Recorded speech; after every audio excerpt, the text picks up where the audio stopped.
Hi, this is John the Butcher, and this is Damn Good Meats. We have right now, we're going to work on a bone-in strip loins. We're going to knock it down for beef tenderloin steaks, that's filet mignon, and some boneless strip steaks. So we'll show you how to get going on this. First of all, we're going to pull the tenderloin. First of all, keep it this way, and what you're going to do, you're gonna ride the bone all the way down. Take your time on this. There's a very expensive piece of meat here that you're dealing with, and all you're gonna do is kind of just seam it out a little bit. Nice and easy. Nice and easy.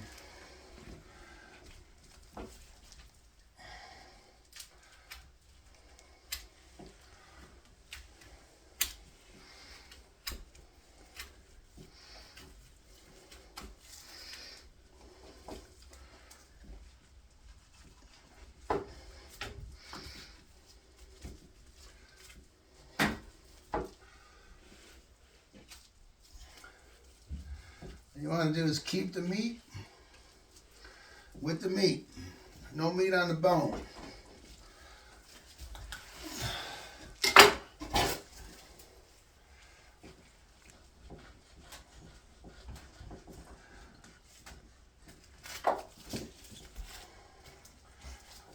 And that's pretty much what you got here.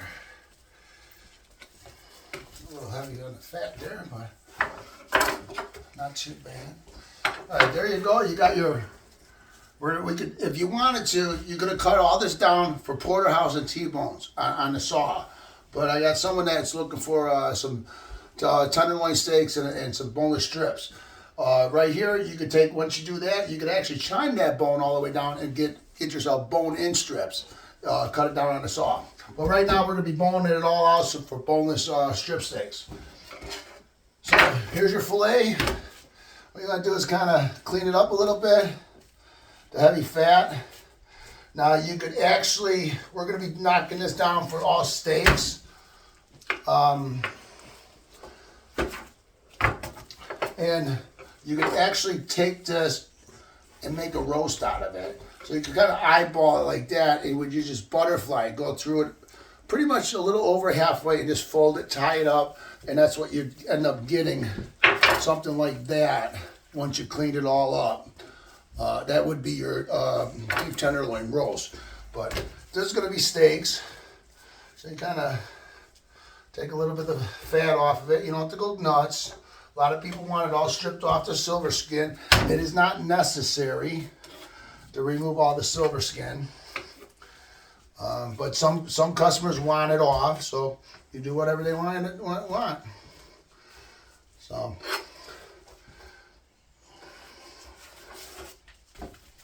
here we go on the tenderloins. Nice, about 1.5 inch steak. There you go. Beautiful steaks. Look at those things. Those are gorgeous. When you get down to the end, when you're getting down to the end on the tenderloins, you kind of eyeball this. You could actually make it one little strip steak like that. Chop it up for some gourmet or anything like that. But I like to try to keep it as a steak. And this is what I'm going to do with this one. That'll be the last main steak there.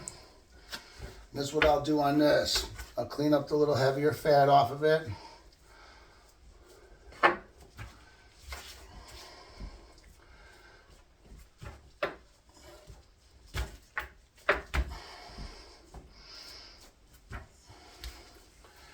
And all you have to do is pretty much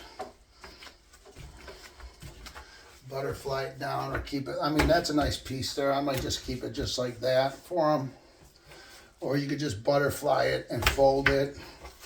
But I think I'm just going to keep it just like that for him. I told him that he's going to have a tail on it, so I'm going to give him the tail. So there you go on your fillets there. All right, now it's time to bone out the rest of the strip. So you want to clean up the heavy fat. It makes it a little easier to go through, pull the bone on it. Try not to pre-trim it too much.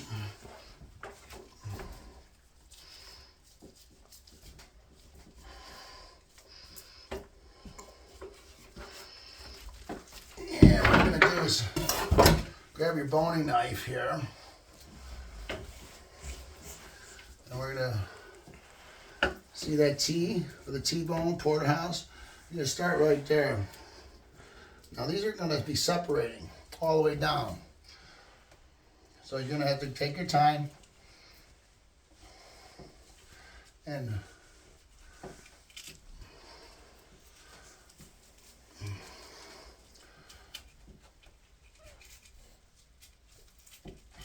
work your way through it all the way down.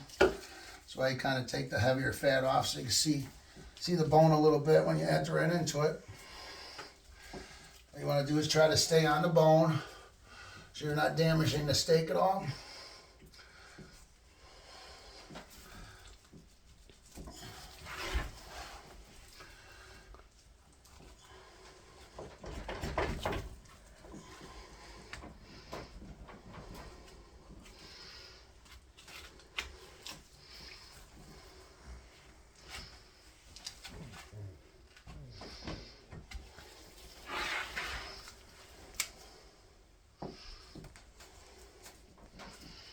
You do this, just keep kind of riding the bones down and kind of pulling it away from the bone.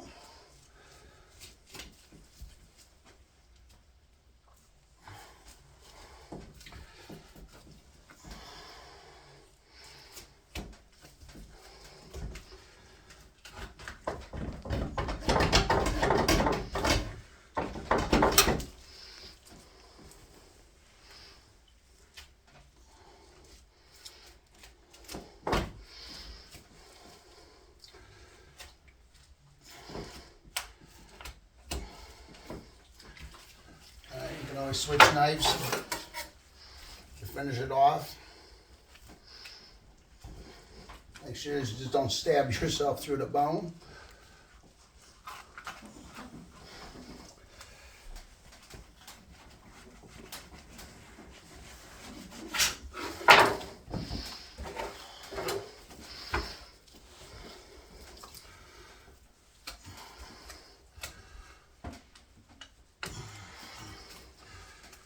Because the meat on this bone is pretty much, when you bone it out, you're gonna pull the meat between the bone, and all you're gonna do is you're gonna grind it. You're just gonna get ground beef out of it. So you really just take your time doing this. You'll have a nice bigger steak. No problems with the meat at all.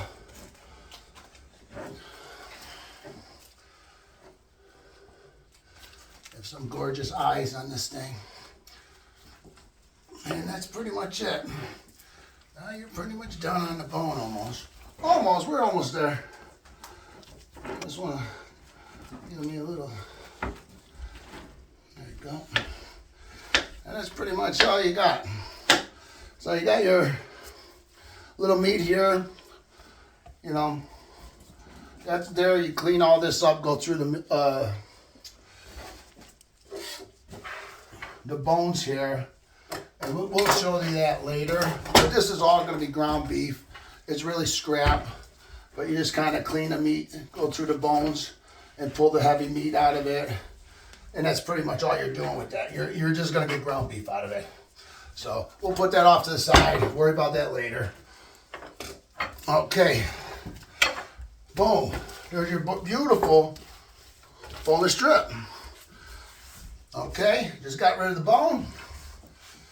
Now it's time to knock them down for steaks.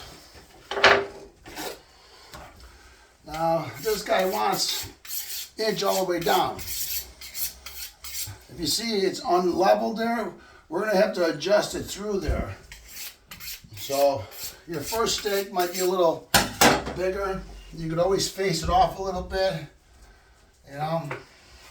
level it off. I try not to do that, but on this one I needed to take a little bit off there. So you look, it has a nice looking steak on there. All right, here we go.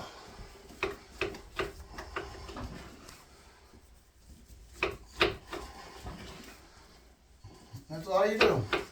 Nice even strokes.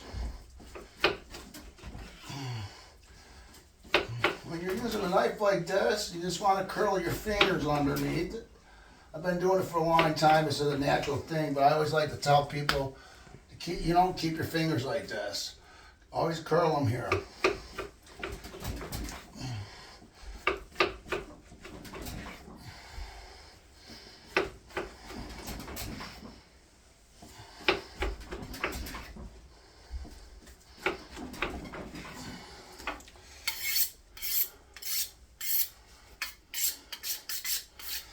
And what you do is you keep your eye on this side here.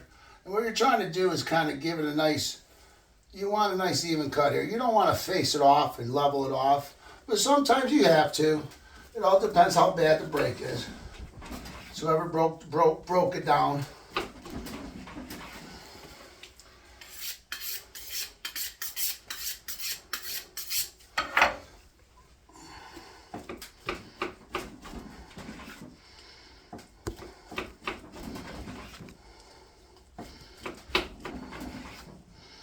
You get down the end, slow it down a little bit, eyeball it a little bit, and we're gonna try to get 2 nice steaks out of this.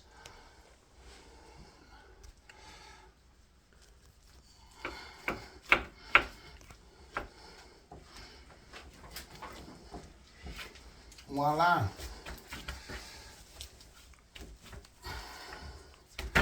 Not too bad on that piece there. You know what you do then? Afterwards,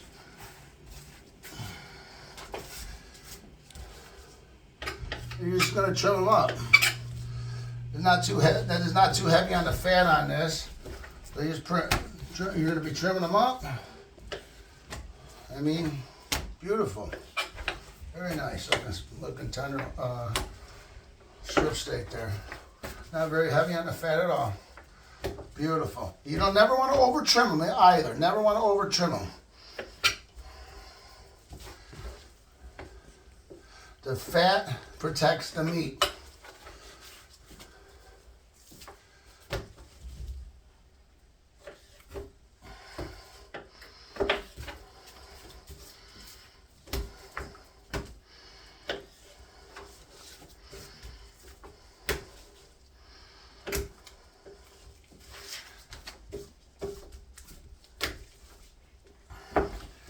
And there you go.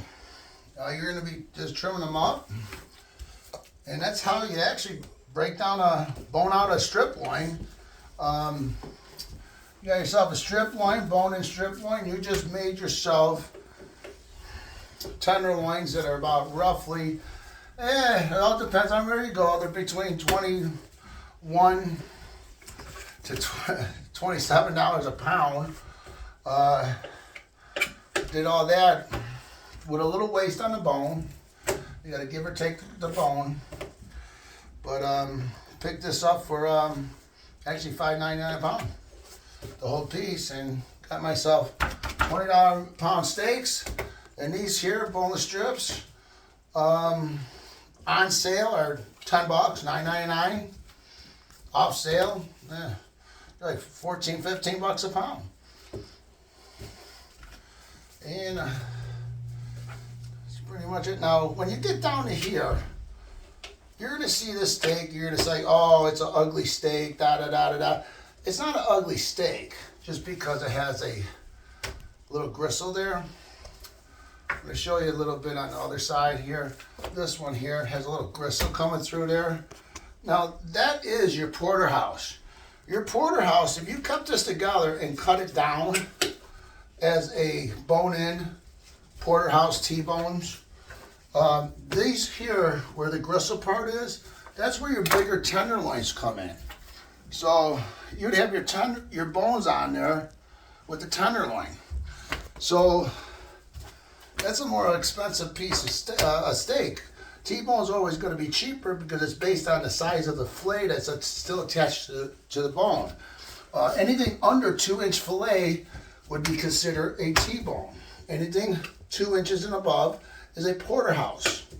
So if anybody didn't know that, but there you go. You got some boneless strips. Oh yeah. That's all right. Trying to make them look pretty. Eye peel's by peel. Remember that. You'll always hear me say that. That's the truth. All right. That's beautiful. All right. Little door wedge on the first cut here. That's why I had to level it a little bit, but not a big deal. You can always push it down a little bit. You'll be all right on that. But there you go. You got your boneless strips here, your fillets, your little tenderloin. Here's your bone. We're gonna bone it out a little bit, pull a little bit of that meat off there, throw it in the grind for ground beef, and that's pretty much it. Now it's just time to bone them up, tray them up, and get them out of here. But anyhow, thanks for watching. If this was helpful, give me some thumbs up, subscribe. I appreciate it. And have a good night. Thank you.